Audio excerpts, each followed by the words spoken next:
శ్రీమద్ భగవద్గీతలో మొదటి అధ్యాయము అర్జున విషాద యోగంలో ఈరోజు 45వ శ్లోకానికి వచ్చేసాం. చివరిగా మనం మొదటి అధ్యాయాన్ని పూర్తి చేసుకునే భాగ్యానికి వచ్చేస్తాం. మ్యూట్ చేసుకోవాలండి అందరూ. 45వ శ్లోకం చదివే వాళ్ళు రెడీగా ఉండండి. శ్రీకృష్ణ పరబ్రహ్మణే నమః.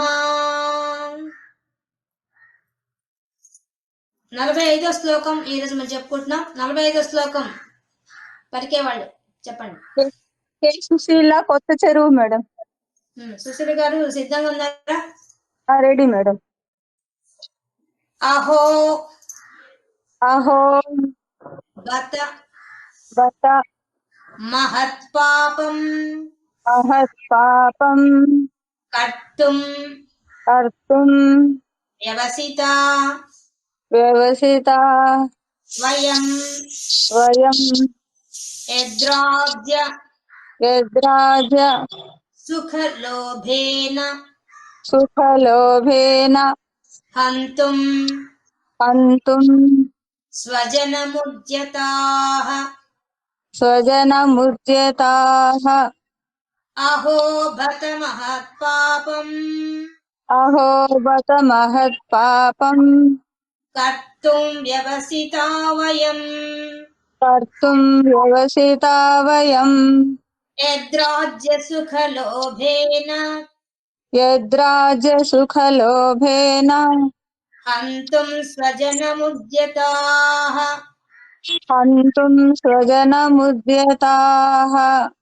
అహో బత మహత్పాపం కర్తుం వ్యవసితా వయం యద్రాజ్య సుఖలోభేన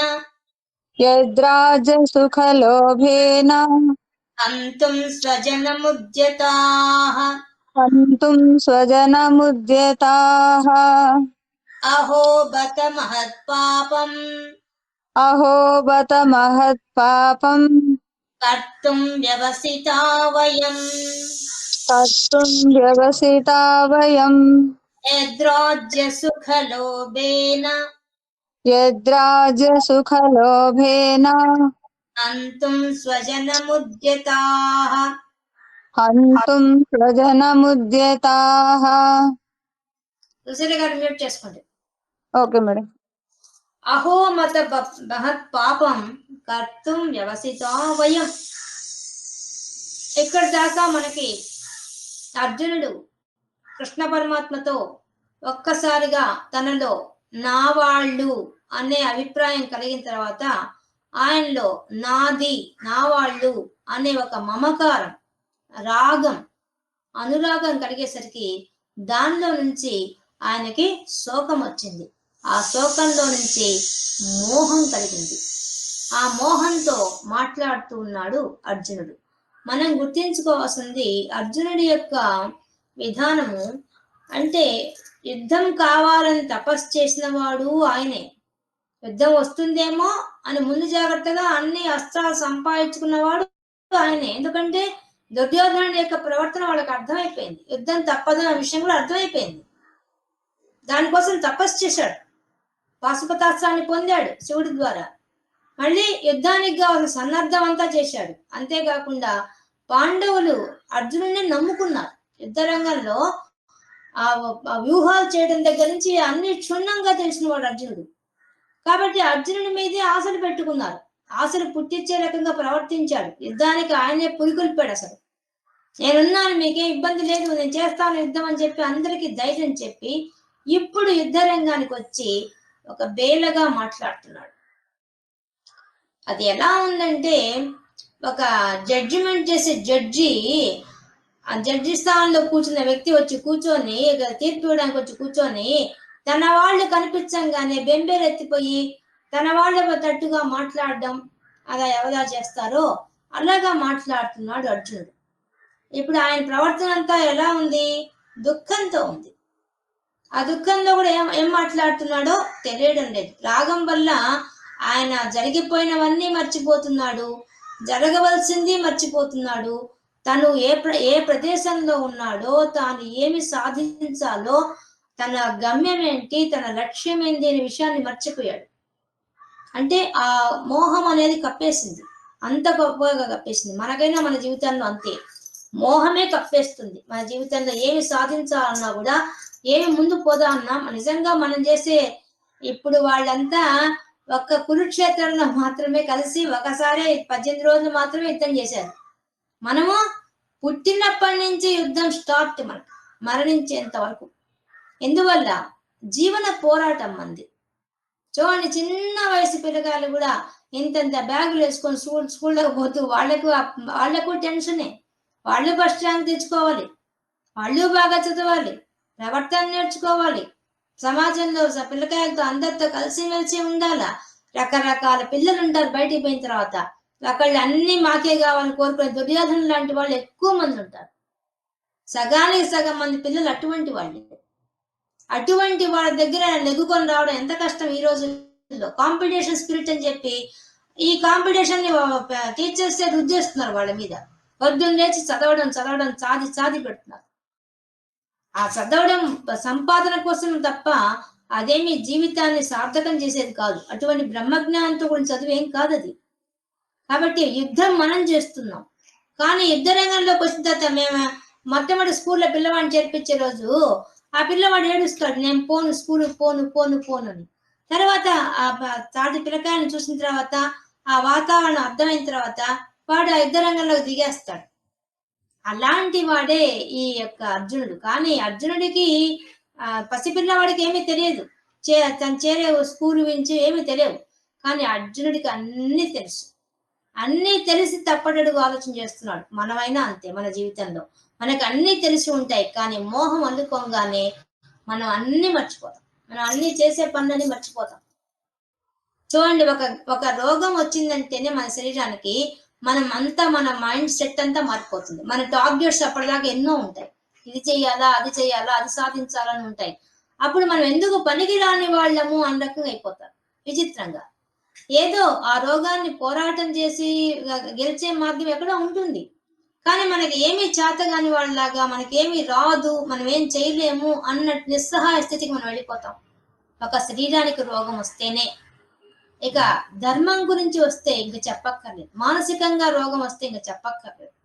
అసలు ఎందుకు పనికి రాకుండా అయిపోతాం. ఎంత సర్వ సమర్థుడైనా వాడు మానసిక రోగి అయితే ఏమీ సాధించలేడు. ఇప్పుడు అలాంటి పరిస్థితిలో ఉన్నాడు అర్జునుడు. దాంతో మాట్లాడుతున్నాడు.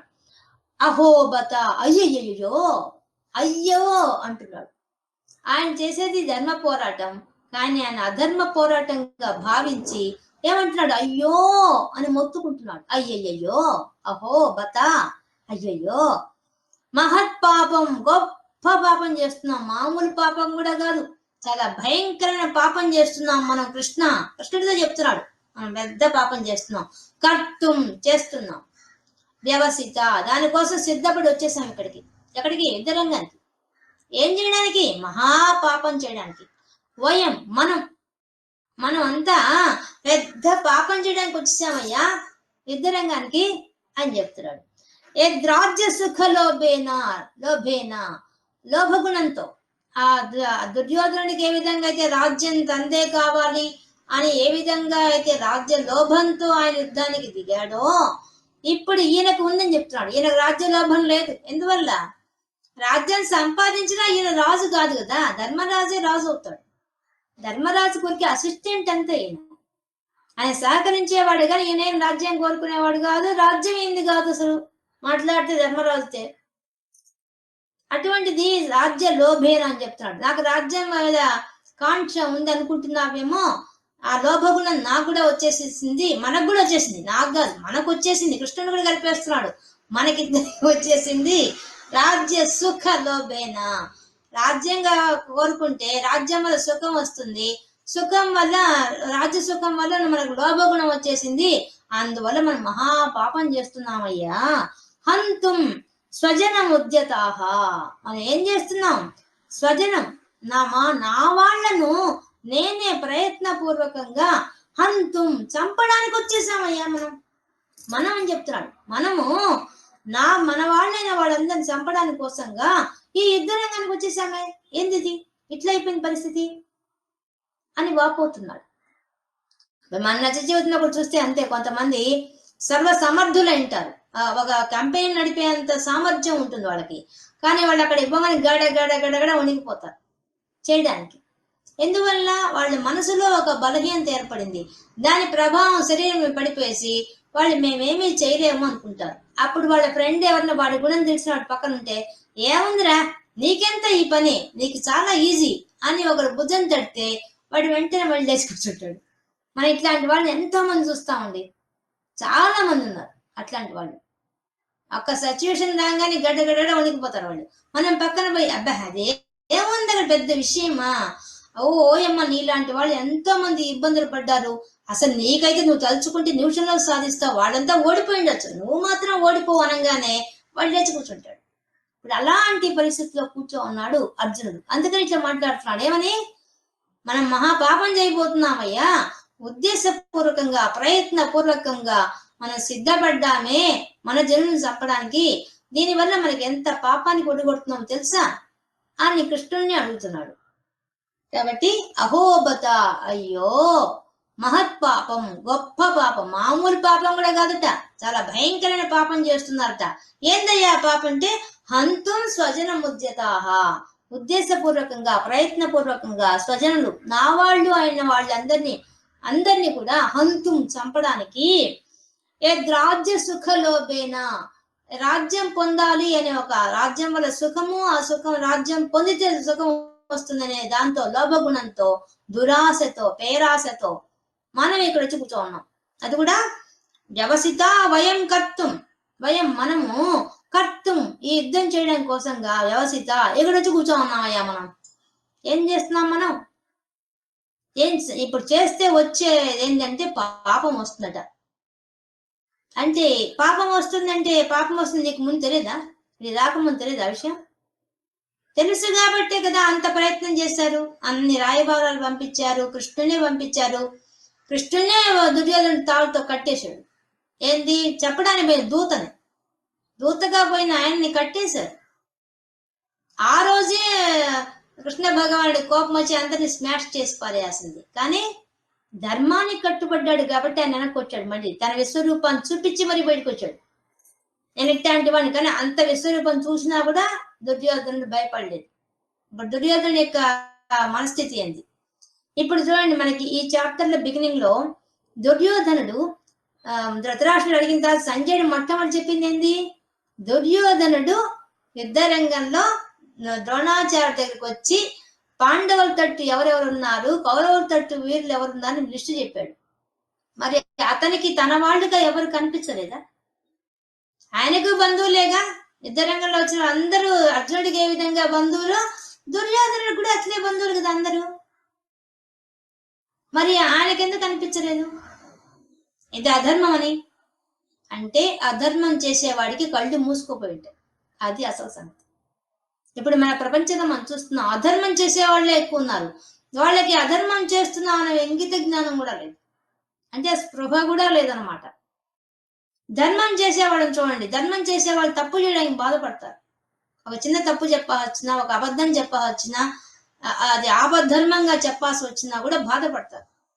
కానీ అబద్ధాలు చెప్పిన వీళ్ళు సాక్ష్యం చెప్పేవాళ్ళు మన కోర్టుల్లో అంతా, వాళ్ళకి ఏమీ సంబంధం ఉండదు అసలు ఆ కేసులతో, కానీ కేవలం అబద్ధ సాక్ష్యం చెప్పి డబ్బు సంపాదించుకునే వాళ్ళు ఉంటారు. వాళ్ళకి ఏం సంబంధం ఉంది అసలు? కానీ వాళ్ళు వచ్చి యథేచ్ఛగా అబద్ధం చెప్పడానికి నిర్ణయించుకున్నారు, అధర్మ మార్గంలో డబ్బు సంపాదించుకునే మార్గం మాత్రం ఎంచుకున్నారు. అలా మన సమాజంలో అధర్మంగా డబ్బు మీద మాత్రమే, అదే లోభగుణం అంటే అదే దురాశ, పేరాశ. ఈ ఆశతో ఉన్న వాళ్ళు ఎంతమంది ఉన్నారండి, ఎంతో మంది ఉన్నారు. వాళ్ళంతా ఇది ఎవరు రికార్డ్ చేయొద్దండి, మేము రికార్డ్ చేస్తున్నాం.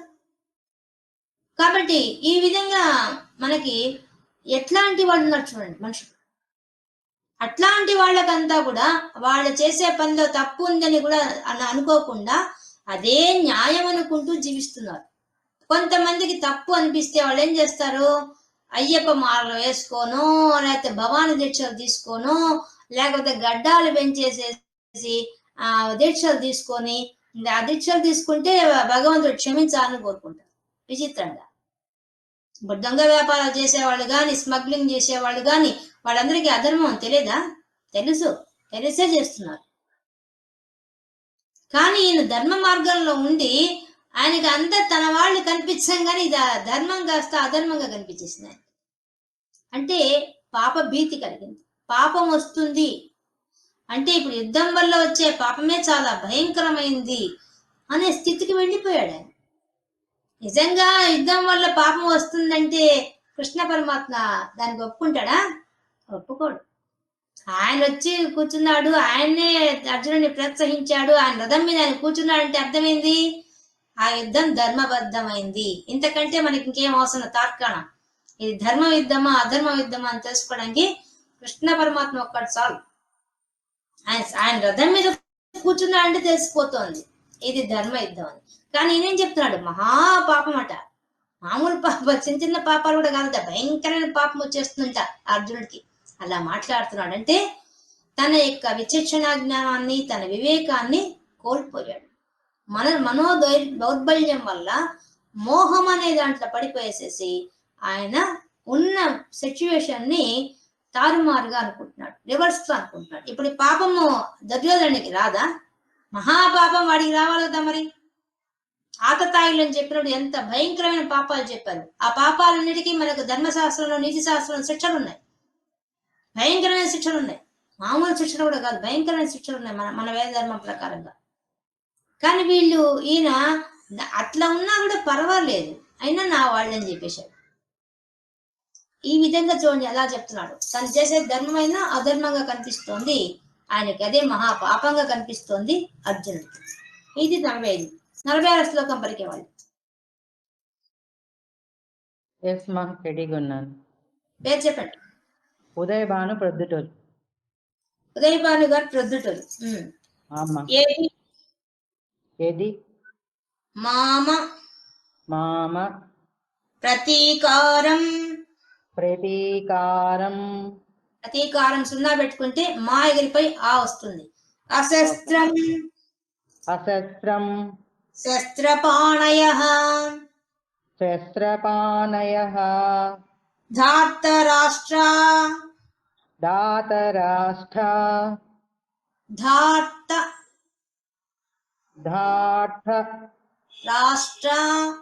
రాష్ట్ర అరణే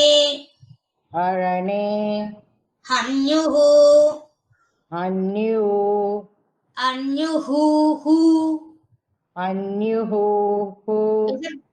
విసర్గ పెట్టుకోండి అక్కడ. హన్యుః విసర్గ పెట్టుకోవాలి. పెట్టుకుంటే సా ఎగిరిపై తా వస్తుంది. తన్మే క్షేమతరం భవేత్ యది మామ ప్రతీకారం అశస్త్రం శస్త్రపాణయః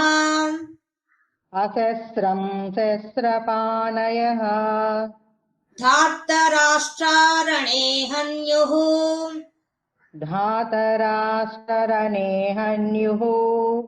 తన్మే క్షేమతరం భవేత్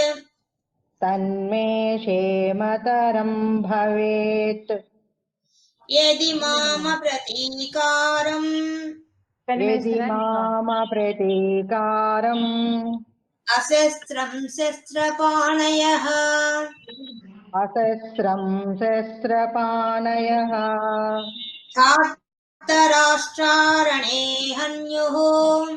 ధార్తరాష్ట్రారణే హన్యుః తన్మే క్షేమతరం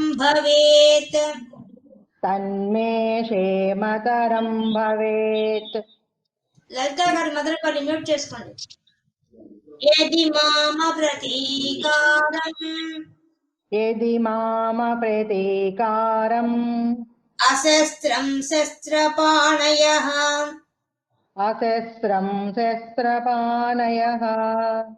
ధార్తరాష్ట్ర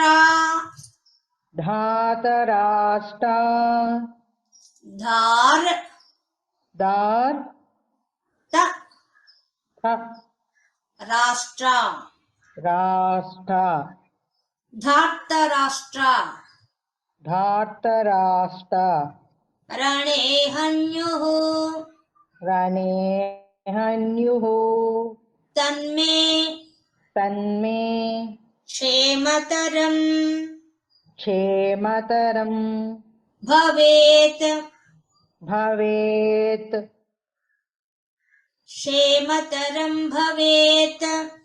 క్షేమతరం భవేత్. ఓకే, ఉదయభాను గారు మ్యూట్ చేసుకోండి.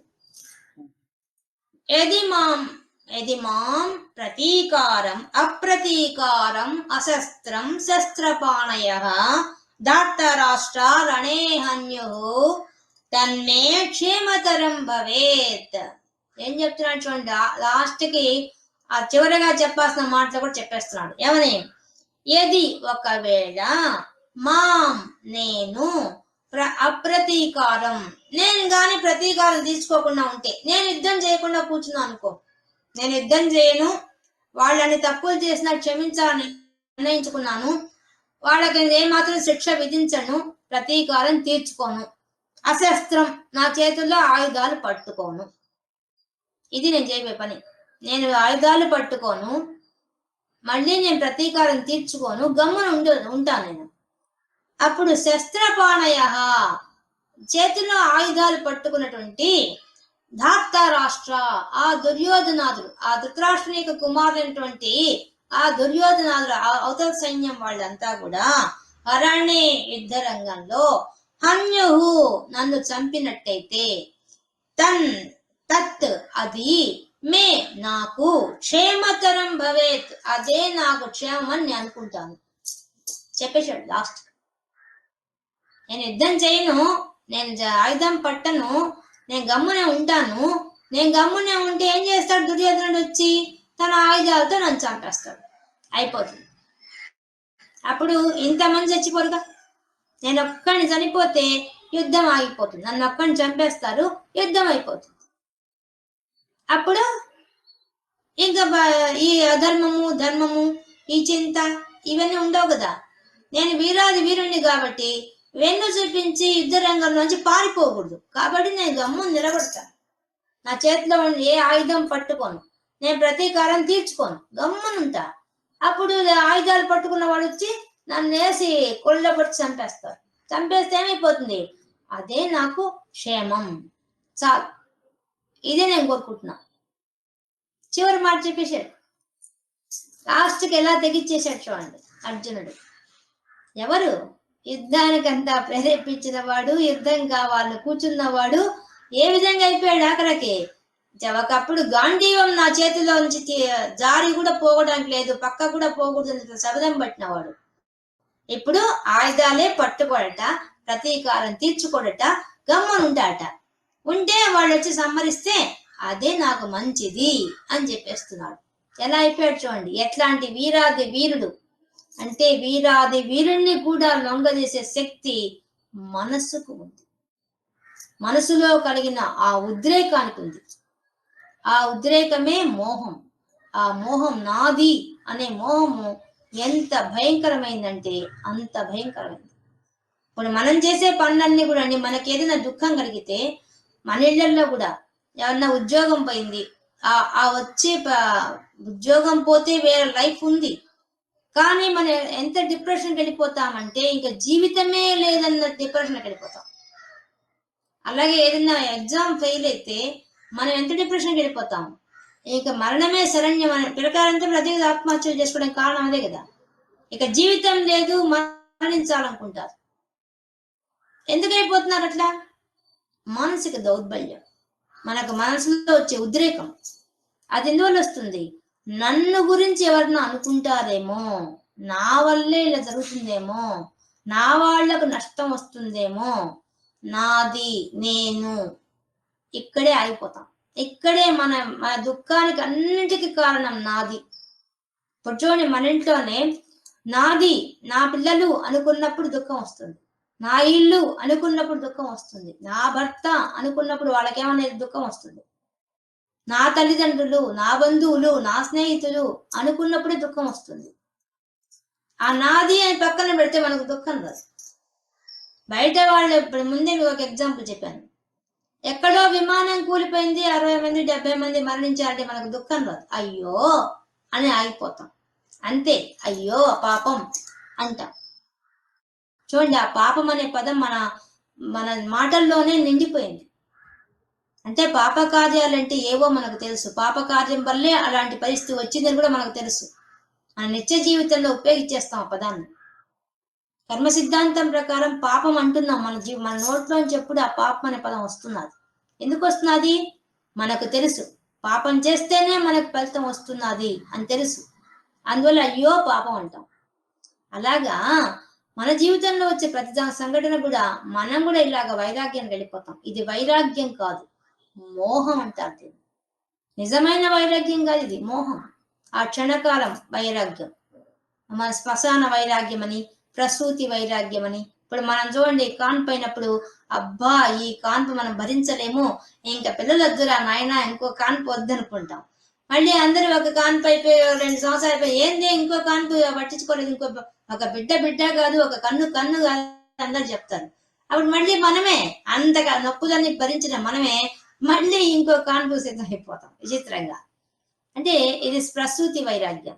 అలాగే ఇద్దరంగా శ్మశాన వైరాగ్యం. ఎవరైనా మరణిస్తే శ్మశానానికి వెళ్తే ఏమవుతుంది, అక్కడ కాల్చే శరీరాన్ని చూసిన తర్వాత అబ్బా మనకు కూడా రేపొద్దున ఇదే పరిస్థితి వస్తుంది, ఇక వేటి మీద వాసన పెట్టుకోకూడదు అని అక్కడ వైరాగ్యం వస్తుంది. కానీ ఇంటికి రాగానే మళ్ళీ మోహంలో పడిపోతాం, మాయలో పడిపోతాం. ఇది మానవ సహజం. ఇదే అసలైన సంసారం. సంసారం అంటే మాయ. మాయ అంటే నేను నాది అనే దాంట్లో కొట్టుమిట్లాడడం. ఇప్పుడు మనకి ఈ యొక్క మొదటి అధ్యాయం ద్వారా ఏం చెప్పదలుచుకున్నారు వ్యాస భగవానుడు? మనకి ఏ సందేశం ఇవ్వాలనుకుంటున్నాడు? సర్వ సమర్థులైన వాళ్ళైనా సరే జ్ఞాని నామపి చేతాంసి, దర్గా సప్సత్లో మనకు మొట్టమొదటి సప్త శ్లోకం చెప్పేశారు. ఎంత జ్ఞానం ఉన్నవాడైనా సరే వాడు మాయలోకి లొంగిపోవాల్సింది. ఏం మాయ? ఆ మాయ కూడా నాది, నా వాళ్ళు అనే మాయలో పడి తీరవలసిందే అని అమ్మవారు చెప్పేశారు అక్కడ. కానీ తొలగించే మార్గం ఎక్కడుంది? గురుమండల రూపిణి. ఆమెను పట్టుకుంటే గురుమండల రూపిణిగా వచ్చి మనకి తొలగించేస్తుంది. ఆమె ఆ మాయ పెడుతుంది, ఆమె తొలగిస్తుంది. తొలగించడానికి ఎవరిని ఏర్పాటు చేస్తుంది? ఒక గురువుని ఏర్పాటు చేస్తుంది. అది ఆమె చేసే పని. ఆ గురువు వస్తే మనం మళ్ళీ సక్రమంగా ఆలోచిస్తాం. ప్రతి జీవితంలో ప్రతి ఒక్కళ్ళ కూడా మంచి గురువు లాంటి స్నేహితుడు ఉంటే, ఇప్పుడు అర్జునుడికి మంచి స్నేహితుడు అర్జునుడు కృష్ణ పరమాత్మ మంచి స్నేహితుడు కాబట్టి వెంటనే తన లోపాన్ని తన కళ్ళగట్టిగా చూపించి ఆయన్ని మార్చేశాడు. మన జీవితంలో నిత్య జీవితంలో మనం చేసే పోరాటం ఇదే. ధర్మానికి అధర్మానికి పోరాటం జరుగుతుంది. దాంట్లో కూడా మనం ధర్మమే అధర్మం అనుకుంటుంటాం, ఒక్కోసారి పొరపాటు పడుతుంటాం. మానవ సహజం ఫెయిల్యూర్స్ రావడం, మానవ సహజం మాటలు అనడం. కానీ నన్నన్నారు, నా వాళ్ళన్నారు అని ఏడ్చుకుంటూ కూర్చుంటాం. ఎందువల్ల? బయట ఎంతమంది ఉన్నా పట్టించుకోం. ఇంట్లో ఒక్క మాట అంటే గిల కొట్టుకుంటాం. ఆ నాది, నా వాళ్ళు అన్నారు అనేది మనల్ని బాగా పీడిస్తుంది. అటువంటి పరిస్థితే ఇప్పుడు అర్జునుడు జ్ఞాని కాదా? జ్ఞాని అయినా కూడా అంటే ఇంకా సాధనలో ఉన్నాడు, పూర్తిగా జ్ఞానవంతుడు కాలేదు. సాధనలో టాప్ మోస్ట్ లో ఉన్నాడు కాబట్టి ధర్మ విషయం ఇంత చక్కగా చెప్పాడు. స్త్రీ లేకపోతే గృహస్థాశ్రమం దెబ్బతింటుందని, గృహం దెబ్బతింటే సమాజం దెబ్బతింటుందని ఎంత చక్కగా చెప్పాడు. కాబట్టి ఈయనకు సాధనా మార్గంలో ఉన్నాడు. ఇంకొక రవ ఉంది వెళ్తి, ఆ రాగం అనేది పట్టుకోండి. రాగం ఒక్కటి పక్కకు తీసి మోహం తీసి, రాగం వల్ల శోకం వల్ల మోహం 3 పట్టుకున్నాయి. 3 పక్కకు తీసేస్తే ఆయన సంపూర్ణ జ్ఞాని అయిపోతాడు. మనము అంతే, మనకు కూడా ఈ 3 పట్టుకుంటాయి. రాగము, శోకము, మోహము, ఈ 3 పట్టుకుంటాయి. కానీ మనం కూడా ఒక ప్రశాంతంగా కళ్ళు మూసుకొని ఆలోచిస్తే ఇదే జీవితమా అని ప్రశ్న వేసుకుంటే అప్పుడు మనకు కూడా ప్రశ్నల జవాబులు మన ఆత్మే చెప్తుంది. ఇది శాశ్వతం కాదు, ఇది అశాశ్వతం, నీ ముందున్న సమస్య. భవిష్యత్తులో నువ్వు నీ యొక్క లక్ష్యం వేరే, నువ్వు పుట్టింది వేరే, ఆ లక్ష్యం వైపు వెళ్ళు అని మనకు మన ఆత్మే చెప్పగలదు. కానీ మనకు ఆ పరిస్థితుల వల్ల మన మనస్సు పరిపరి విధాలుగా వెళ్ళిపోతుంది. మనం ఆ స్థితిలో ఉండం. కానీ అప్పుడు గురువులు ఎవరైనా మంచి స్నేహితులు లాంటి వాళ్ళు ఉంటే వాళ్ళు చూస్తారు, ఏంది ప్రతి చిన్నదానికి అంత టెన్షన్ పడతావు, ఏముంది అక్కడ, నువ్వేం తప్పు చేసావు, వాళ్ళు ఎవరు తప్పు చేస్తే నువ్వెందుకు బాధపడుతున్నావు అని మనకు వెంటనే సలహా ఇచ్చేస్తారు. అట్లాంటి గురువులు మనకు అనుక్షణం మన పక్కన ఉంటే మనం కూడా అర్జునుడు అంత గొప్పగా జ్ఞానులు అయిపోతాం అసలు. కానీ అందరికీ అట్లా లభించదండి, చాలా కష్టం జీవితంలో అంత గొప్పవాడు. ఎందుకంటే మనలాంటి వాళ్ళతోనే మనం మన మన మనం ప్రయాణం చేస్తాం, మనలాంటి తక్కువ మెంటాలిటీ ఉండే వాళ్ళతోనే మాట్లాడుతుంటాం. కానీ మనకంటే ఒక ఎత్తు ఎదిగిన గురువులతో మాట్లాడుతుంటే మనకు ఆ దిశగా అడుగులు వేయగలుగుతాం. మనం చేసే ప్రతి తప్పును వాళ్ళు ఎత్తు చూపిస్తారు, ఇక్కడ తప్పు చేస్తున్నావు, ఇది తీసేసేయి అని చెప్తే మనం మారిపోతాం. అది వాళ్ళ దగ్గర ఉండే గొప్పతనం. కాబట్టి ఈ శ్లోకం ద్వారా ఏం చెప్తున్నాడు ఆయన రణరంగానికి వచ్చిన ఆయన ఆఖరకు తను చనిపోవడం కూడా తనకు క్షేమతరం అట. క్షేమం కూడా కాదు, క్షేమతరం, సూపర్లేటివ్ డిగ్రీ చెప్తున్నాడు. క్షేమం, క్షేమతరం, క్షేమతమం, క్షేమతరం అట, చాలా గొప్పదట అది. అది చేయడం, ఏది చేయడం, తను చంపడం. ఎవరు? ఆ దుర్యోధనుడు చంపితే చాలట, ఈ పాపం మహాపాపం ఆగిపోతుంది, ఇంతటితో ఫుల్ స్టాప్ పడుతుంది ఈ ధర్మానికి అధర్మానికి ఉండే పోరాటం అని చెప్పి ఆయనే డిక్లేర్ చేశాడు అర్జునుడు. తన యొక్క మానసిక దౌర్బల్యాన్ని బాగా ప్రకటించేశాడు. చివరికి మరణం దాకా వెళ్ళిపోయాడు. అదే మనం కూడా చేసే పని. ఏదైనా ఫెయిల్ అయితే మరణం దాకా వెళ్ళిపోతాం ఆలోచనలు. అదే ఆయన చేస్తుంది. ఇది మనకు 46 శ్లోకంలో చెప్పింది. ఏది మాం, ఒకవేళ మాం నేను అప్రతీకారం, నేను ప్రతీకారం తీర్చుకోకుండా ఉంటే, అశస్త్రం నేను ఆయుధాలు పట్టకుండా ఉంటే, శస్త్రపాణయ ఆయుధాలు పట్టినటువంటి ధార్తరాష్ట్ర ఆ ధృతరాష్ట్రుని యొక్క కుమారుడైన దుర్యోధనుడు అరణే యుద్ధ రంగంలో హన్యుహు నన్ను చంపినట్టయితే తత్ అది మే నాకు క్షేమతరం భవేత్, అదే నాకు క్షేమం అవుతుందయ్యా అనే విషయాన్ని చెప్తున్నాడు అర్జునుడు. క్షేమం అంటే అనుకోకుండా మనకు కలిగేదాన్ని యోగం అంటారు. దాన్ని నిలబెట్టుకోవడం క్షేమం. అనుకోకుండా వచ్చే అదృష్టం యోగం అయితే దాన్ని నిలబెట్టుకోవడం క్షేమం. కానీ ఈయనకు అదృష్టం యోగంలాగా వస్తున్నది. ఏది యుద్ధం చేస్తే యోగం వస్తుంది, కానీ ఈయన అది యోగం కాదట, అది క్షేమం కాదట. ఆయనకి ఏం క్షేమము, తాను యుద్ధమే చేయకుండా ఉండి తను మరణిస్తే అదే క్షేమం అని చెప్పేస్తున్నాడు. అది ఆయన చేస్తున్న పని. కాబట్టి ఈ విధంగా అర్జునుడు ఆ డైలమాలో ఉన్నాడు. అది ఈ శ్లోకంలో చెప్తున్నది. లక్ష్మీకుమారి గారి పేరు చెప్పి ఊరి పేరు చెప్పండి పెద్దగా. Madam Lakshmi Kumari, Nellore madam. 47 శ్లోకం అండి. సంజయ ఉవాచ ఏవముక్త్వార్జున సంఖ్యే ఏవముక్తా సంజయతే ఏవముక్త్వార్జున ముక్తాద్వా ఏవముక్త్వా అర్జున సంఖ్యే రథోపస్థ ఉపావిశత్ విసృజ్య సశరం చాపం శోక సంవిఘ్నమానసః ఏవముక్త్వార్జున సంఖ్యే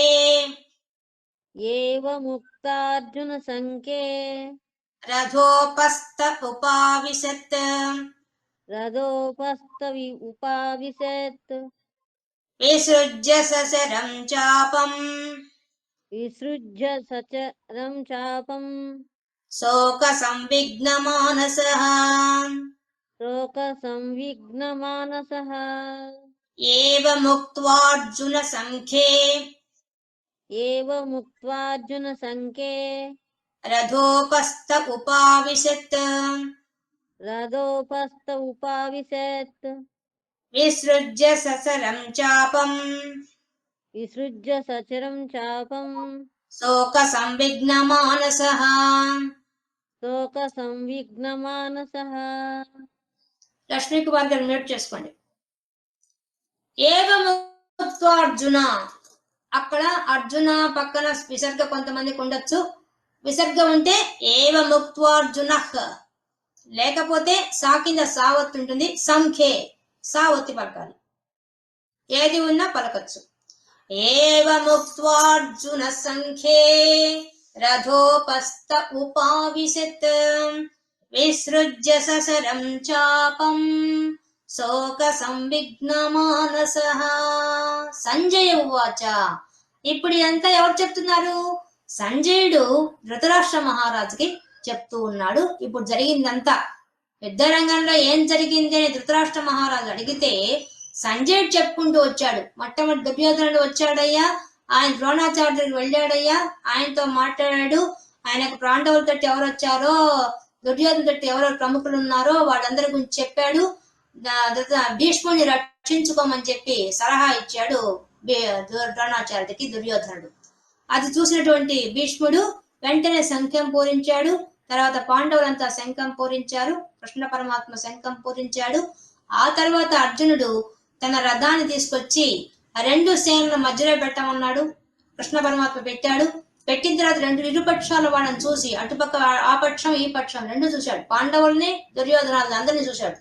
చూడంగానే తన తాతలు, తండ్రులు, పిల్లలు, మనవాళ్ళు అందరూ కనిపించేసారు. బావలు, బావమర్దులు అందరూ కనిపించేసరికి ఒక్కసారిగా ఆయన రాగానికి గురై రాగం నుంచి శోకంలో పోయి ఆ శోకంలో తన యొక్క శరీరం యొక్క పటుత్వాన్ని కూడా కోల్పోయిన ఆయన అప్పుడు తన ఆవేదనంతా కూడా మాటల్లో, తన మోహాన్నంతా కూడా తన మాటల్లో వ్యక్తం చేసి కృష్ణ పరమాత్మ దగ్గర ఇప్పుడు ఏం చేస్తున్నాడో సంజయుడు చెప్తున్నాడు. ఓ ధృతరాష్ట్ర మహారాజా, అప్పుడు అర్జునుడు ఏం చేశాడు? ఏవం ఈ విధంగా ఉక్త్వా పలికి అర్జునుడు సంఖ్యే యుద్ధ రంగంలో రథోపస్థ ఒక్కసారిగా రథంలో ఉపావిశత్ కూలబడిపోయాడు. రథంలో ఆయన అప్పటిదాకా మానసికమైన పరిస్థితి అంతా చెప్పేశాడు. ఇక మరణించాలని కూడా సిద్ధపడిపోయాడు. కాబట్టి ఒక్కసారిగా కుప్ప కూలిపోయాడు ఆ రథంలో ఆ అర్జునుడు. మనకు సినిమాలో చూపించినట్టుగా రథాల్లో అంతా సీట్లు అవేమి ఉండవండి. ఆయనకంతా ఆయుధాలు పెట్టుకో ఉంటారు. ముందు నిలబడి యుద్ధం చేయాలి వాళ్ళు. యుద్ధ రంగంలో నిలబడడానికి మాత్రమే ప్లేస్ ఉంటుంది. ఆ ప్లేస్ లో కూర్చునేశాడు. చతికిల పడి కూర్చునేశాడు. విసృజ్య విడిచేశాడు. శరం తన చేతిలో ఉండే శరం అంటే బాణాన్ని వదిలేశాడు. చాపం ధనుస్సు వదిలేశాడు. శోక సంవిఘ్న మానసః ఒక్కసారిగా దుఃఖం వచ్చేసేసి ఆ విచారంలో ఆయన ఆ ఒళ్ళంతా వణికిపోతుండగా చేతిలో ఉండే వదిలేసి ఒక్కసారిగా కూలపడ్డాడు. ఆ యొక్క తన మనసులో వచ్చిన భావాల వల్ల శరీరము పనిచేయకుండా అయిపోయి కూర్చునేశాడు, చతికిలబడ్డాడు. ఆ యొక్క యుద్ధ రంగంలో ఆ రథంలో ఆ యొక్క దృశ్యాన్ని మనకు చూపిస్తున్నారు. అర్జునుడి యొక్క మానసిక పరిస్థితి వల్ల శరీరంలో ఏం రోగం లేదు, మనసు వల్ల ప్రభావం వల్ల ఆయన అలా కూలబడిపోయాడు. ఎప్పుడు గాంధీవాన్ని వదలని వాడు చేతిలోంచి గాంధీవం వదిలేశాడు. చేతిలో ఉండే బాణం వదిలేసి పడిపోయినాడు, కూర్చునేశాడు. శోక సంవిఘ్న మానసః శోకం తన యొక్క దుఃఖము మనస్సు నిండా నిండిపోయింది.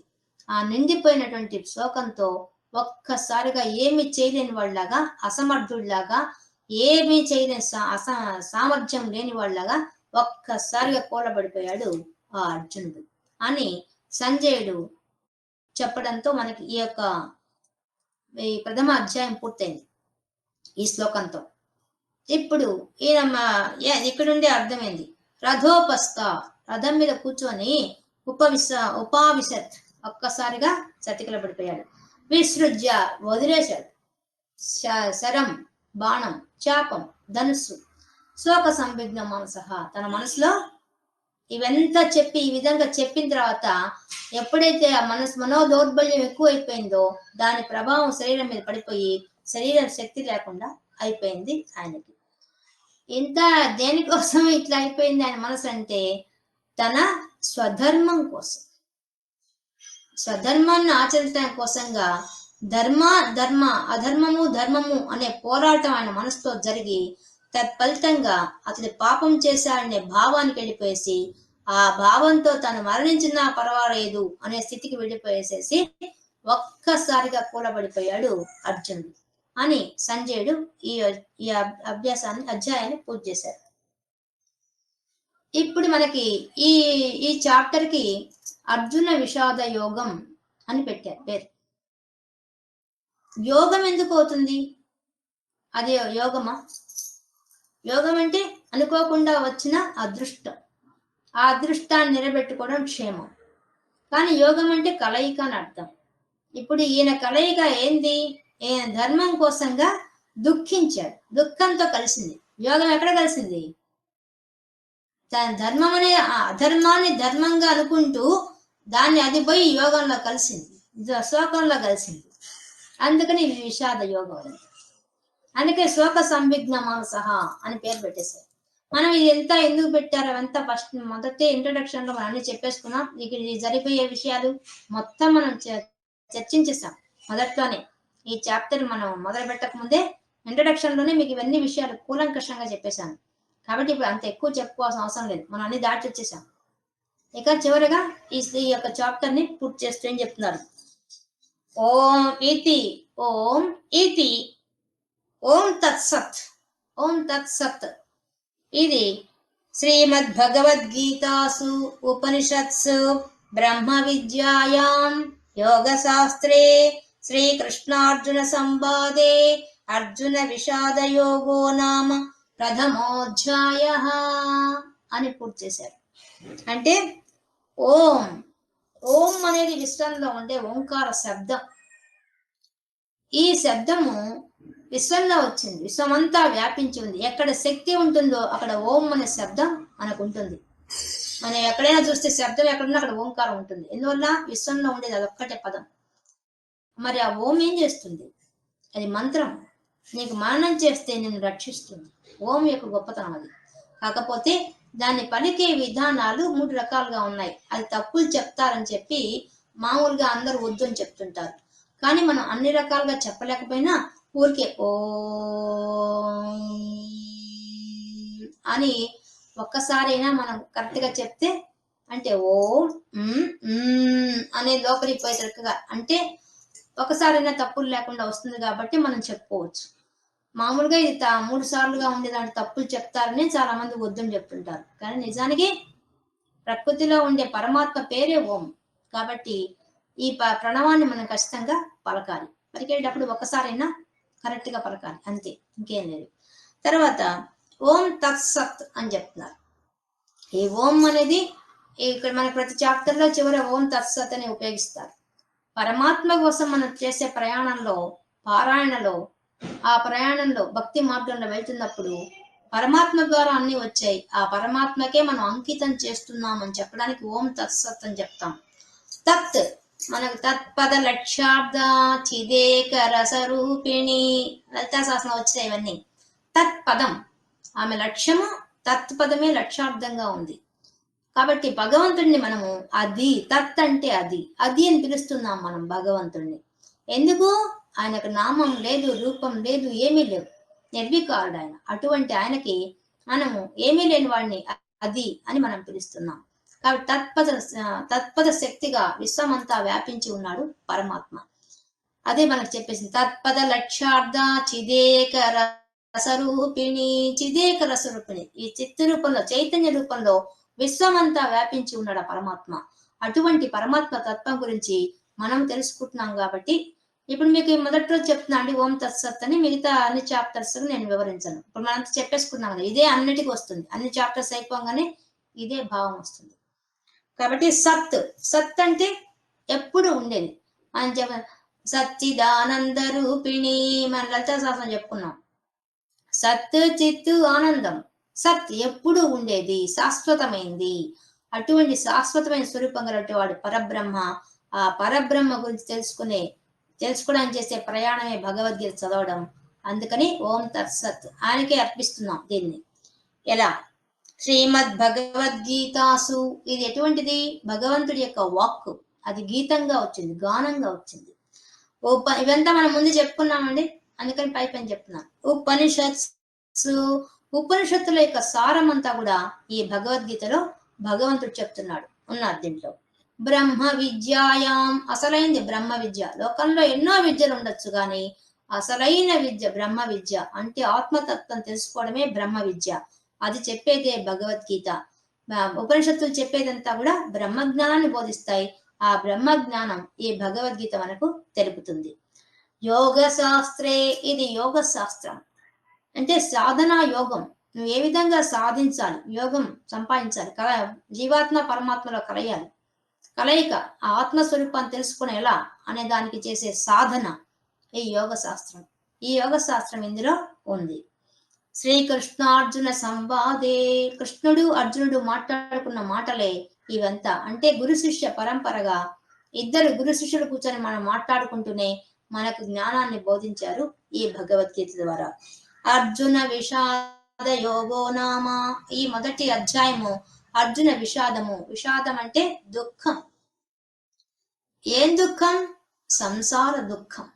మనం ఉండేదంతా దుఃఖంలోనే, సంసారంలో ఉన్నాం మనం. సంసారం అంటే పుట్టడం చావడం, పుట్టడం చావడం అనే ఒక సంసారంలో, ఇది దుఃఖభూయిష్టమైన దాంట్లో మనం గర్భంలో ఉన్నప్పటి నుంచే మనకు దుఃఖం మొదలవుతుంది. పుట్టంగానే ఏడుస్తాం. తర్వాత కూడా ప్రతి విషయానికి మనము మానసికంగా దౌర్బల్యానికి, ఉద్రేకాలకు గురి అవుతూ దుఃఖమే. ఈ జీవితం మనకు సంతోషంగా ఉన్నట్టు కనిపిస్తుంది కానీ నీడలాగా దుఃఖం ఎప్పుడు పొంచి ఉంటుంది. అటువంటి దుఃఖము ఈ మాయా ప్రపంచం మనకు కలిగిస్తుంది. అటువంటి మాయను తొలగించేదే యోగ శాస్త్రం, దాన్ని చెప్పేదే బ్రహ్మ విద్య. అవి చెప్పేది ఉపనిషత్తులు. ఇవన్నీ కూడా దీంట్లో ఉన్నాయి. వాటన్నింటి యొక్క సారాంశాన్ని చెప్పేవాడే గురువు. ఆయనే కృష్ణుడు. ఆయన శిష్యుడైన అర్జునుడికి చెప్తున్నాడు. ఆయన విషాదం పొందాడు, వైరాగ్యం చెందాడు. కానీ ఆయన వైరాగ్యం సంసారానికి సంబంధించింది కాదు, ఆయనకు వచ్చింది యుద్ధం గురించి. కానీ నిజానికి ధర్మ యుద్ధం మనం కూడా నిత్య పోరాటం చేస్తాం కాబట్టి ఈ ఆదర్శవంతమైన ఆయన విషాదం మనకు మార్గదర్శకమైంది. ఇప్పుడు మొదటి చాప్టర్ మనం చెప్పుకున్నాం. మనకి ఎన్ని విషయాలు తెలిసాయి దీని ద్వారా. భారతంలో ఉండే ఒక్కొక్క పాత్ర ద్వారా మనం ఒక్కొక్క విద్యను, ఒక్కొక్క విషయాన్ని తెలుసుకుంటూ వెళ్ళాం. ఎన్ని విషయాలకు మనకు అర్థమైపోయినాయి దీని ద్వారా. కాబట్టి ఈ విధంగా మనకి ఈ మొదటి అధ్యాయాన్ని శ్రీకృష్ణ పరమాత్మ యొక్క అనుగ్రహంతో ఈ రోజు మనం పూర్తి చేసుకున్నాం. ఇక రేపటి నుంచి రెండవ అధ్యాయం మొదలవుతుంది. దాంట్లో కూడా 10 శ్లోకాల దాకా అర్జునుడే మాట్లాడతాడు. తర్వాత కృష్ణ పరమాత్మ మాట్లాడడం మొదలవుతుంది. అంటే అజ్ఞానంలో ఉన్నవాడికి లేదా దుఃఖంలో ఉన్నవాడికి తన చుట్టూ ఏం జరిగేదో కళ్ళు మూసుకొని పోతాయి, ఆలోచన వివేకం కోల్పోతాడు. అటువంటి సమయంలో అతన్ని ఎక్కువ మాట్లాడనివ్వాలి. అతనిలో ఉండే భావాన్ని కక్కేదాకా చూస్తూ ఉండాలి. గురువైన వాడు చేసిన పనిది. వాడు చెప్పేదంతా శ్రద్ధగా వినాలి. తర్వాత అతనికి సలహా ఇవ్వాలి. అప్పటిదాకా గురువు నోరు తెరవడు. ఎక్కడైనా మన నిత్య జీవితంలో మనం చూసిన గురువులైనా అంతా వింటారు. అంతా వినిన తర్వాత ఇంతేనా విషయం, ఇది పెద్ద విషయమా అని వాళ్ళు చెప్పేస్తారు. మన గురువులు కూడా మనకు అట్లాగే చెప్తారు. మనం ఏం తప్పు చేస్తున్నామో మనకు తెలియదు. అంటే ఈ సంసార దుఃఖంలో పడిపోయి అన్ని దుఃఖం అనే దాంట్లో మనం కొట్టుమిట్టాడుతుంటే ఆ దుఃఖాన్ని తీసి పెట్టగల శక్తి ఒక గురువుకే ఉంటుంది. కాబట్టి ఆ గురువు మనకి సరైన సమయంలో మార్గనిర్దేశకం చేయగలడు. అట్లా చేసిన వాడే కృష్ణ పరమాత్మ. ఇంకా మనకు శోకంతో ఉన్న అర్జునుడు, మోహంలో ఉన్న అర్జునుడు, అనురాగంతో ఉన్న అర్జునుడు, ఇంకా మాట్లాడే 10 శ్లోకాలు ఇంకా మనకున్నాయి. తర్వాతే అసలైన గురువు అయినటువంటి కృష్ణ పరమాత్మ మాట్లాడడం మొదలవుతుంది. ఈ విధంగా మనం ఈరోజు భగవద్గీతలో మొదటి అధ్యాయము అర్జున విషాద యోగం అనే దాన్ని పూర్తి చేసుకున్నాం.